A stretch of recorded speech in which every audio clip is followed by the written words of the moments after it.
साथियों, हाल ही के अंदर मणिपुर में आदिवासी यूनियनों के प्रदर्शन के चलते हिंसा भड़क गई है। हिंसा भड़क गई है और ऐसा हुआ है कि मणिपुर जो है वो पूरे देश में फिलहाल ट्रेंड कर रहा है। ट्विटर पर अगर आप देखें तो आप ट्विटर पर मणिपुर को ट्रेंड करते हुए, नॉर्थ ईस्ट को ट्रेंड करते हुए देख सकते हैं। तो पूरी कहानी क्या है आज के सेशन में बताएंगे। इंटरनल सिक्योरिटी से जुड़ा हुआ मसला है। सुर्खियों में अगर बात की जाए तो मणिपुर के अंदर दंगाइयों को शूट एट साइट का ऑर्डर दिया गया है। मणिपुर के अंदर जो रिजर्व फोर्स है हमारी सीआरपीएफ की, जो आरएएफ है, रैपिड एक्शन फोर्स जो है, उसकी बटालियंस को मणिपुर भेज दिया गया है। तो मणिपुर में आफ्टर ऑल ऐसा क्या हुआ जिसके कारण हिंसा भड़की है, आज के सेशन में उस विषय पर चर्चा की जाएगी। और इस हिंसा की तस्वीरें साझा की हैं एमसी मैरीकॉम, जो मणिपुर से बिलोंग करती हैं, जो कि एक बहुत ही वेटरन खिलाड़ी हैं, बहुत ज़्यादा नाम आपने सुना है, जिनके ऊपर फिल्म बनी हुई है। उन्होंने my state Manipur is burning इस तरह से एक ट्वीट करके सबको अपनी तरफ ध्यान दिलाया है कि मणिपुर इस समय बहुत ज्यादा विकट स्थितियों में बीत रहा है। आप इन तस्वीरों से देख सकते हैं कि यहां पर क्या हो रहा है। बड़ी संख्या में यहां पर घरों को जलाया जा रहा है, साथ में बड़ी मात्रा में यहां पर रैपिड एक्शन फोर्स पहुंच दी गई है, इंटरनेट बंद कर दिया गया है, कर्फ्यू लगा दिया गया, इवन नाइट कर्फ्यू तक यहां पर लगाया गया है। देश के गृह मंत्री के द्वारा यहाँ के जो मुख्यमंत्री हैं एन बीरेन सिंह, इनके साथ बातचीत की गई है। मणिपुर के अंदर हुई हिंसा को सभी प्रकार से तुरंत निपटने के आदेश दिए गए हैं और जो अर्धसैनिक बल गृह मंत्रालय के अधीन आते हैं सीआरपीएफ के, उनसे बना हुआ एक बटालियन, जैसे रैपिड एक्शन फोर्स कहा जाता है, जो दंगाइयों और मतलब जो उपद्रवी होते हैं उनसे निपटने के लिए बनाई गई फोर्स है एक तरह से, उसको वहां पर भेज दिया गया है। ठीक है ना। अब सवाल शुरू करते हैं कि ये आफ्टर ऑल हुआ क्या है, कैसे हुआ है, जरा इधर देखिएगा। यहां पर आपको दिखाई दे रहा है शूट एट साइट ऑर्डर, मतलब दंगाइयों को देखते ही गोली मार दी जाए, यह ऑर्डर जारी कर दिया गया है गवर्नर के नाम पर। गवर्नर यहां पर कौन है? रणजीत सिंह है। ट्विटर पर अगर आप देखते हैं नॉर्थ ईस्ट टॉप ट्रेंडिंग में है। ठीक है, बुधवार के शाम में आदिवासियों की घटना है, समझना चाहेंगे, लेकिन उससे पहले हम थोड़ा सा आप लोगों को लोकेशन बता देते हैं और फिर पूरे मुद्दे को ब्रीफ में आपको सारी बातें समझा देंगे। देखिए, जब हम बात करते हैं पूर्वोत्तर भारत की, तो भारत के पूर्व में स्थित ये वाले जो राज्य हैं बहुत सेंसिटिव हैं। बहुत सेंसिटिव कैसे हैं? क्योंकि चारों तरफ ये जो क्षेत्र है ये हमारे दुश्मनों से घिरा हुआ है, और नहीं तो ऐसे क्षेत्रों से घिरा हुआ है जो अशांत हैं। जैसे अधिकांश हिस्सा इस पूरे नॉर्थ ईस्ट का चीन के साथ बॉर्डर बनाता है, बचा हुआ जो हिस्सा है म्यांमार के साथ बॉर्डर बनाता है, और तीसरा बांग्लादेश के साथ बॉर्डर बनाता है। यानी इन 7 राज्यों की अगर हम सीमा देखें तो एक तरफ भूटान, चीन, म्यांमार, बांग्लादेश, बांग्लादेश से निकल के आने वाले बांग्लादेशियों की समस्या, म्यांमार में चल रही अशांति के चलते यहां से आने वाले म्यांमारी लोगों की संख्या, और चीन से भेजा जा रहा यहां पर बड़ी मात्रा के अंदर देश को तोड़ने के लिए राशन सामान या फिर गोला बारूद, उन सब के चलते ये क्षेत्र एनी टाइम बड़े ही अशांत रहने वाली स्थिति में हुआ करते थे।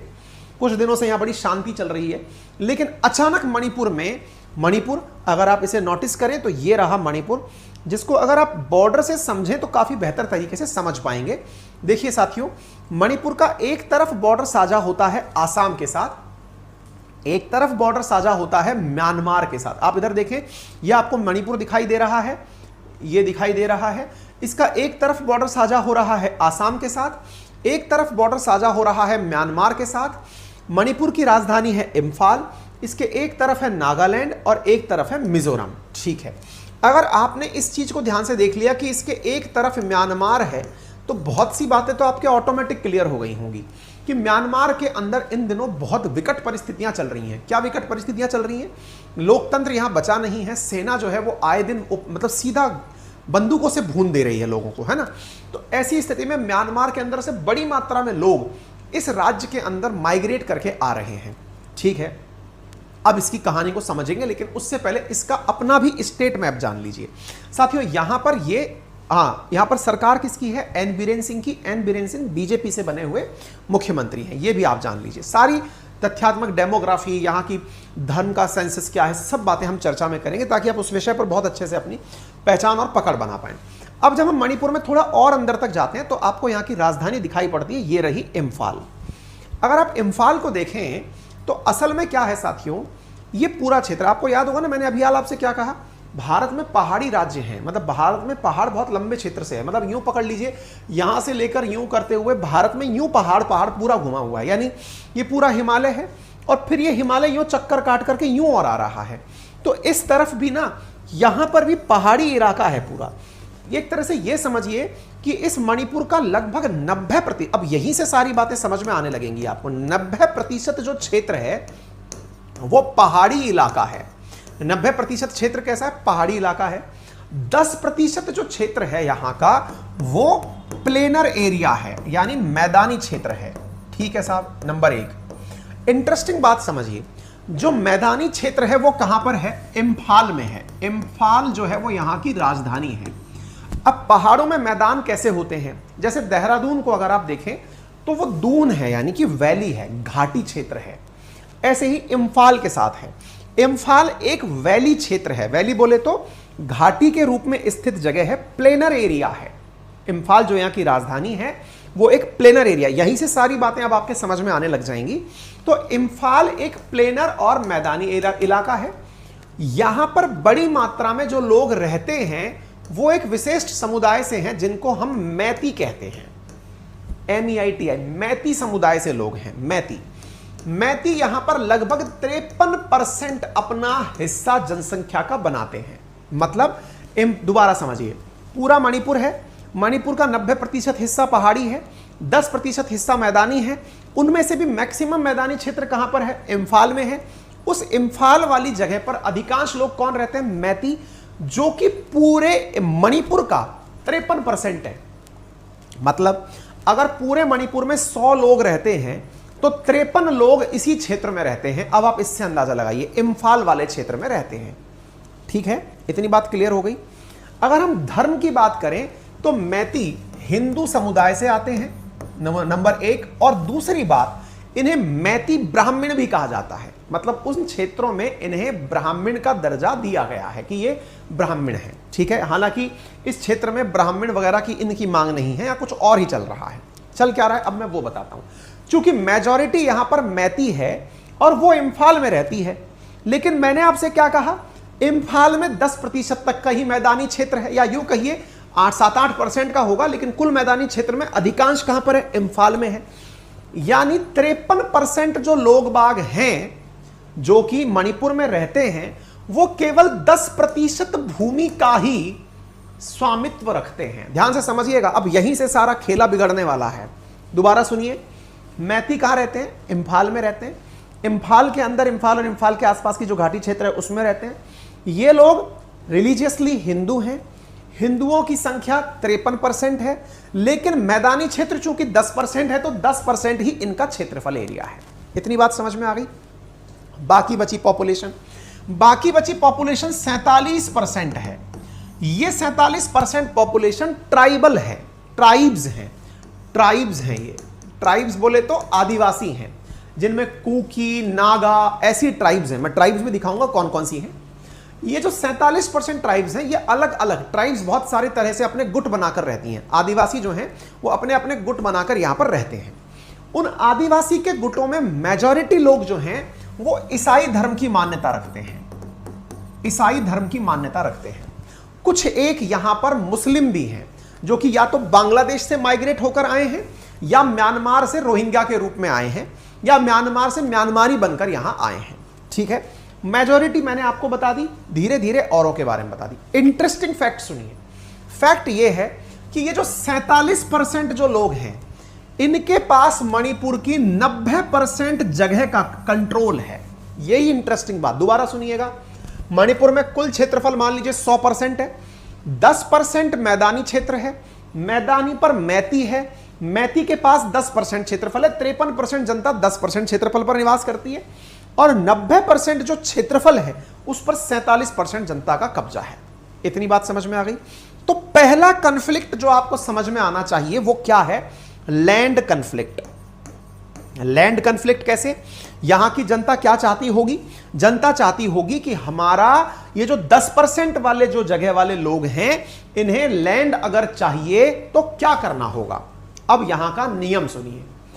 नियम यह है कि यहां के जो पहाड़ी क्षेत्र हैं वो अकॉर्डिंग टू लॉ आदिवासियों से यानी शेड्यूल्ड ट्राइब से ही संबंधित हैं।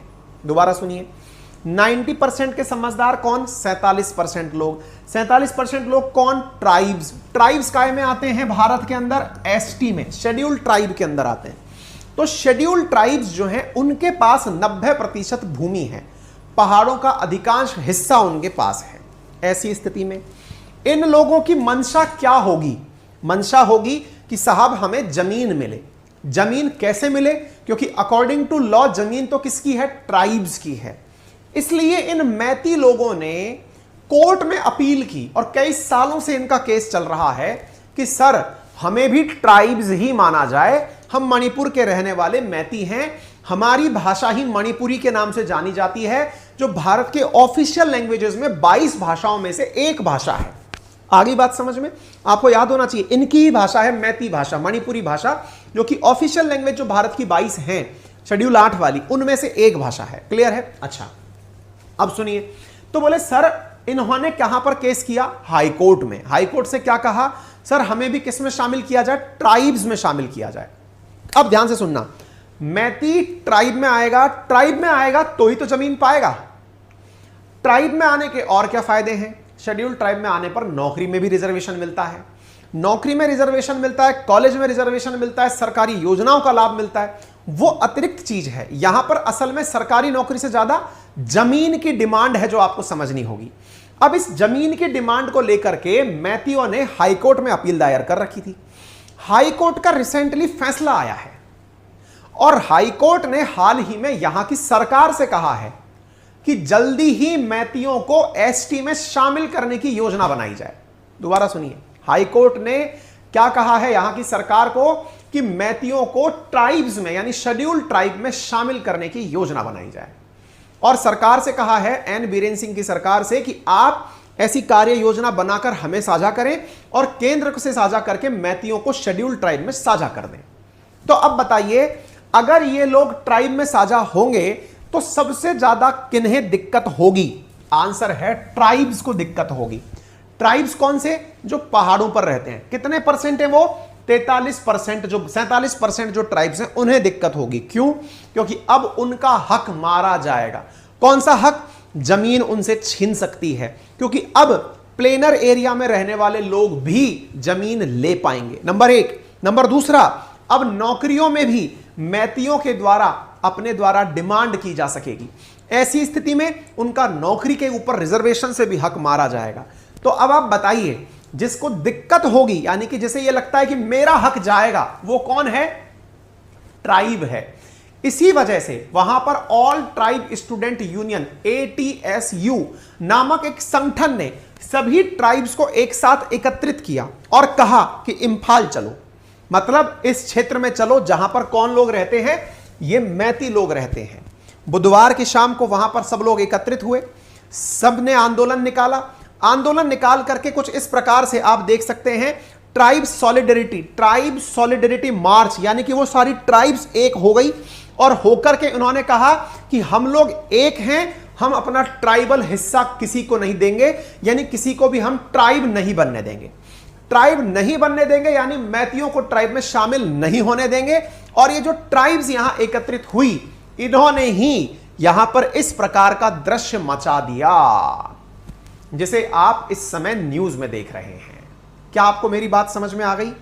यानी ट्राइब्स ने जो नॉन ट्राइबल थे, जो अब ट्राइबल बनने वाले हैं, उनके ऊपर जो अपना विरोध दर्ज कराया, वो विरोध हिंसक हो गया। किसने किसको मारा ये खबर नहीं है। खबर यह है कि इस विरोध